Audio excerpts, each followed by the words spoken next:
कोकणातील प्रत्येक अपडेट जाणून घेण्यासाठी आजच माझे कोकणच्या सोशल मीडिया प्लॅटफॉर्मला लाईक, फॉलो आणि सबस्क्राइब करा। रत्नागिरीतून शिवसेना उद्धव बाळासाहेब ठाकरे पक्षाचे माजी खासदार विनायक राऊत यांनी केंद्र सरकारवरती गंभीर आरोप करत जोरदार टीका केली आहे। नेपाळमधील युवा वर्गाने सत्ताधाऱ्यांच्या विलासी वृत्तीविरोधात रस्त्यावरती उतरून सत्ता परिवर्तन घडवले। याच धर्तीवरती भारतातही लवकरच जनप्रक्षोभ उसळेल असा इशारा राऊत यांनी दिला आहे। देशात सध्या असेच राजकारण आणि अर्थकारण सुरू असून जनतेमध्ये तीव्र असंतोष खदखदत असल्याचे ते म्हणाले आहेत।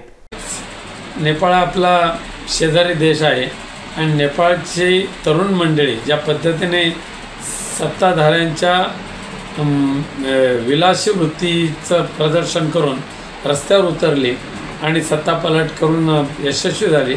अगदी आज भारत देशामध्ये सुद्धा तशाच पद्धतीचं राजकारण आणि अर्थकारण चाललेलं आहे। संपूर्ण देशामध्ये अदानीला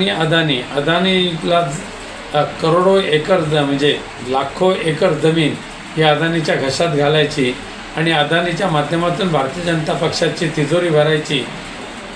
सर्वसामान्य लोकांना पेटीस धरणारे कायदे या ठिकाणी निर्माण झालेले आहेत आणि सत्ता हा स्वतःच्या पक्षाच्यासाठी आणि स्वतः मनमानीपणाने त्या सत्तेचा वापर करून स्वतःच्या फायद्यासाठी वापरण्याचं जे धोरण स्वीकारलेलं आहे सध्याच्या सत्ताधाऱ्यांनी, त्याच्या विरोधात भारतामध्ये सुद्धा ही जनक्षोभ नक्की उठेल असं मला वाटतं।